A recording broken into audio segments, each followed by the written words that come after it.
So therefore, this ancient Indian knowledge I consider very relevant to today's world.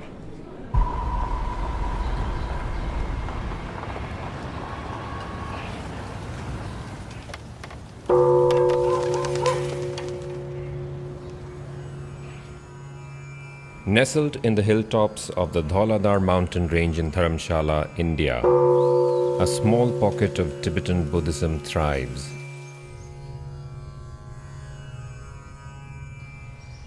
This is McLeodganj.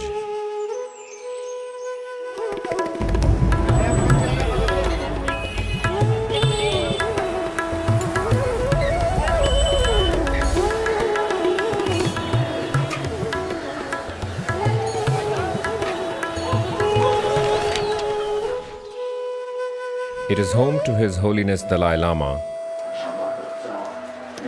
and government of exiled Tibetans. It is in this melting pot where the purest form of Tibetan Buddhism exists.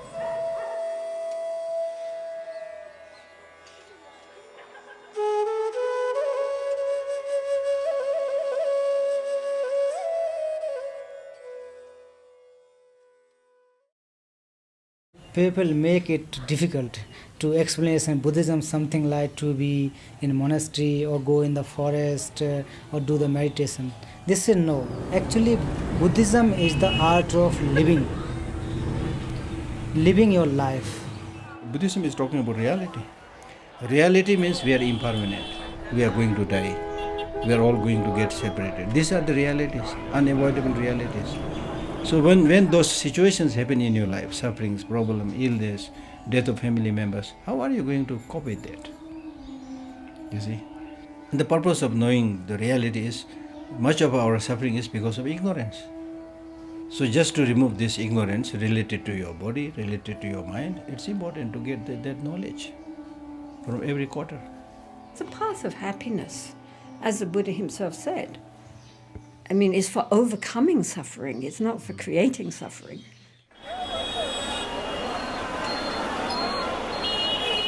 For many of us, life becomes a never-ending checklist.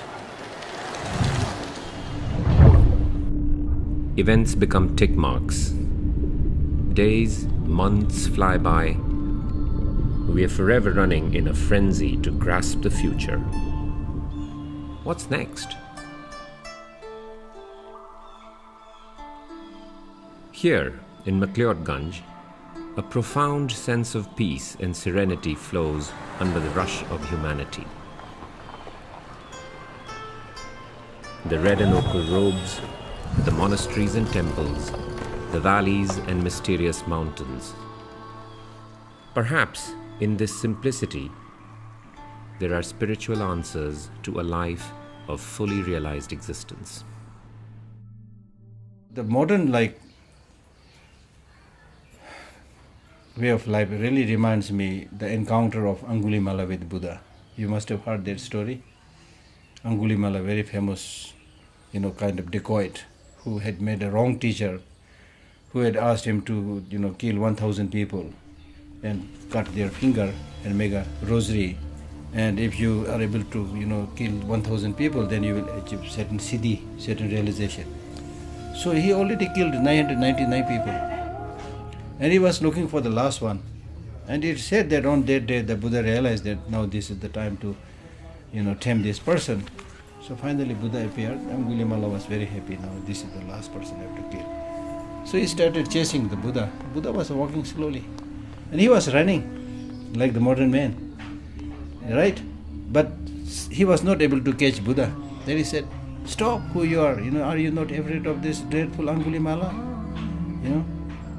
Then the Buddha stopped and looked back and smiled, and he said, "It's not me who is not stopping.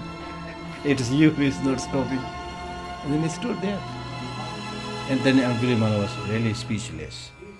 For the first time he saw a person who has no sign of fear, so calm, so peaceful. Then he started asking questions. Then the Buddha started answering, giving advice, and then fell down his feet, and he became transformed. So we are really a little bit like Angulimala. running, and doing many stupid things. You see. And then the main problem is people just go outside, Udhar kya mil raha, outside things. And inside you are hollow. So that's why meditation, in Buddhism we talk so much about meditation. Be with oneself. If you are not with yourself, how can you be with others? This is why mindfulness has taken off. What is mindfulness? It means being attentive to what's happening in the moment, right? That's all. Just how to pay attention to what we are doing while we are doing it without commentary. And this is an enormous relief for the mind. And it also helps us to become so much more aware of what is actually going on inside us and outside us. And so if people really learn how to be more aware and more conscious, an inner joy naturally arises, and a sense of being present, which is the only time we have anyway. We like to be distracted, and to actually pay attention needs, that we put some effort into it. But beyond that, if you say, be aware, we can all just be aware.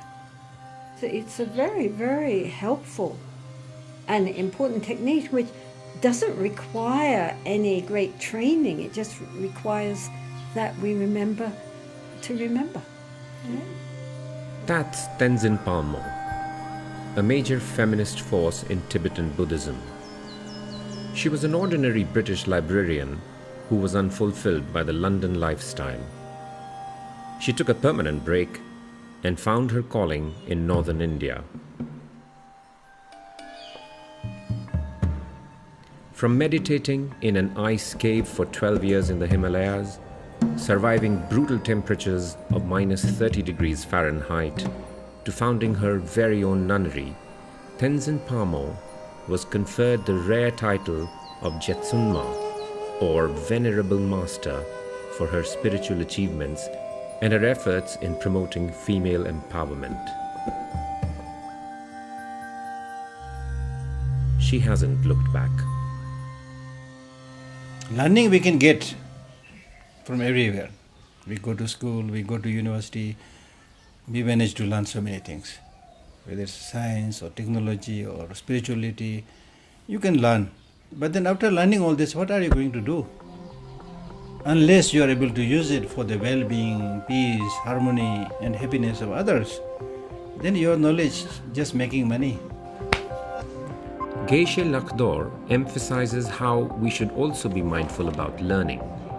Lhakdor is the world's leading expert on learning.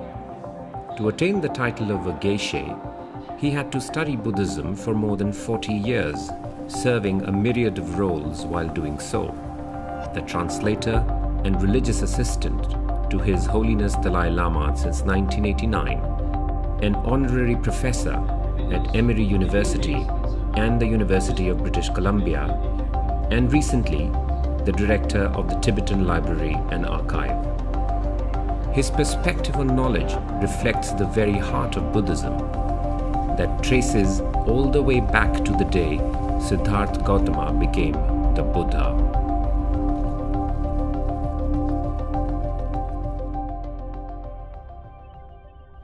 Legend says that the very earth trembled as Siddhartha Gautama debated whether to remain in nirvana, removed from the suffering of life, or to share his knowledge of enlightenment. In the end, the great Buddha heart of infinite compassion prevailed. Siddhartha rejected ultimate release, choosing to remain among people to help them, becoming the Buddha.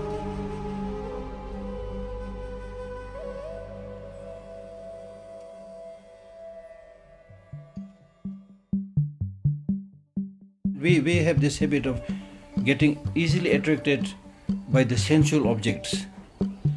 Your eye wants to see something, ear wants to hear something, body wants to touch something, nose wants to smell something, tongue wants to taste something. These are our weakness. All these big malls, they came up because of our needs. One floor, restaurant, eating. Another floor, CDs, DVDs, listening. Another floor, TV, to see, phone. Another floor, clothes. Exactly what we need. And we become victim to that, you see. And what Buddha was saying is, your boss is not your senses, but your mind. So if you don't train the mind and let yourself carried by the dictates of the senses, you will get all the problem. Because what the senses need is the material objects. Material objects have limitation. The material external resources, water, forest, whatever, they have limitation. So how can you make unlimited progress from limited resources?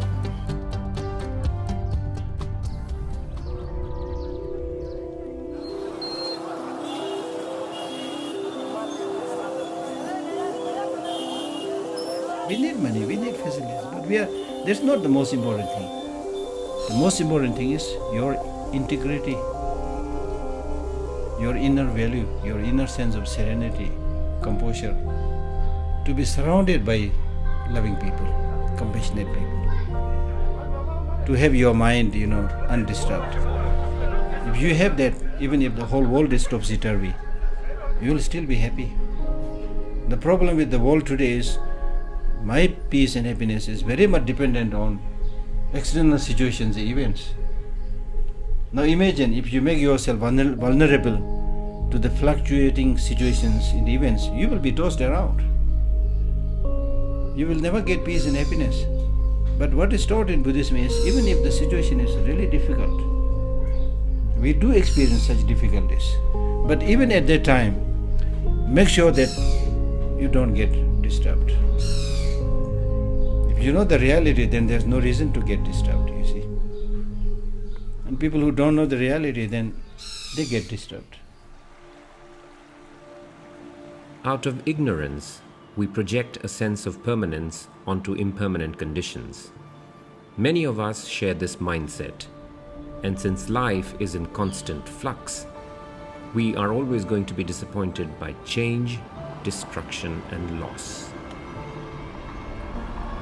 Buddhism isn't just about, being a monk or meditating. It's about many qualities of the heart, learning how to be kind, how to develop loving kindness and compassion and generosity and honesty, and how to use problems which come in our life, either from other people or from circumstances, by our response to turn them into our spiritual practice.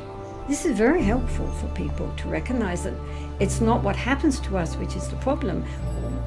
How we respond, skillfully or unskillfully, is the problem. For Buddhists, the most important thing that we can control and that we should control is our mind. After all, if I can change the way I view things, I have changed the world. Everything is a matter of attitude. We should be able to be happy under any condition. This mindset reflects the emphasis Tibetan Buddhism has on reason and logic, which is a central pillar of its philosophy. Here, especially, we study the Buddhist philosophy, and Buddhist philosophy based on the logic. One of the points in Buddhism is always, you can come and you can ask questions, you can have doubts. We're here for you, we're not afraid of questions. You should ask questions. And it's not just based on faith, it's very much more based on actual direct experience. Don't just believe in something because it is said by somebody. Even the Buddha, he himself said that those who follow me should examine my teaching, just like a goldsmith judges the gold by cutting, rubbing and putting under the fire. Similarly, judge my teaching and do not accept it because you respect me. So the challenge, he was confident of his teaching, you see. So therefore you should always doubt, always be skeptical. If you always ask question. If you ask question, you will get answer. And don't simply follow because your teacher said, this is God, this is Buddha. So close your eye and believe it. Most of us do that. That will not help you. Right? So caution and find the truth for yourself. The Tibetan culture, actually ancient Indian culture, we simply kept over 1,000 years. Yeah. All these culture come from India, particularly Nalanda tradition. That's So here, fuller knowledge about our emotion and how to tackle our emotion. That the way to tackle also use reason, not faith. His Holiness Dalai Lama's latest undertaking is in reviving the Nalanda tradition, ancient Indian knowledge from the world's first university, Nalanda University, a center of Buddhist learning steeped in reason and logic that His Holiness Dalai Lama considers very relevant today. Some scientists now already started to implement some of these ancient Indian knowledge. So that's why His Holiness the Dalai Lama is now working very hard to introduce, secular ethics or social, ethical, emotional learning. So we must start the subject about emotion, about how to tackle emotion. These should be part of our education field. The subject of hygiene of physical there. So now similarly, hygiene of emotion should include not talking next life or nirvana or these things, simply how to build happy individual and create happy family, eventually happy community, and finally happy world. Not through prayer. I'm a sort of Buddhist monk, a Buddhist practitioner. Of course, my daily practice, prayer also there. But I'm very, very skeptical. Through prayer to bring peaceful world, impossible. Only through education.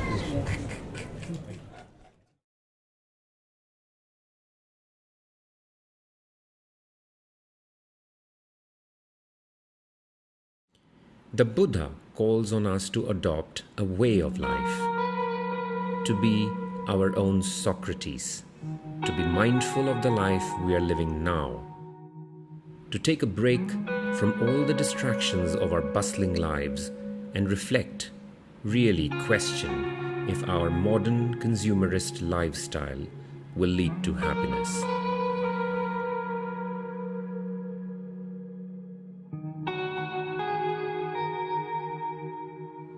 Perhaps, if we spend more time looking inward than outward, many more of our problems will be solved.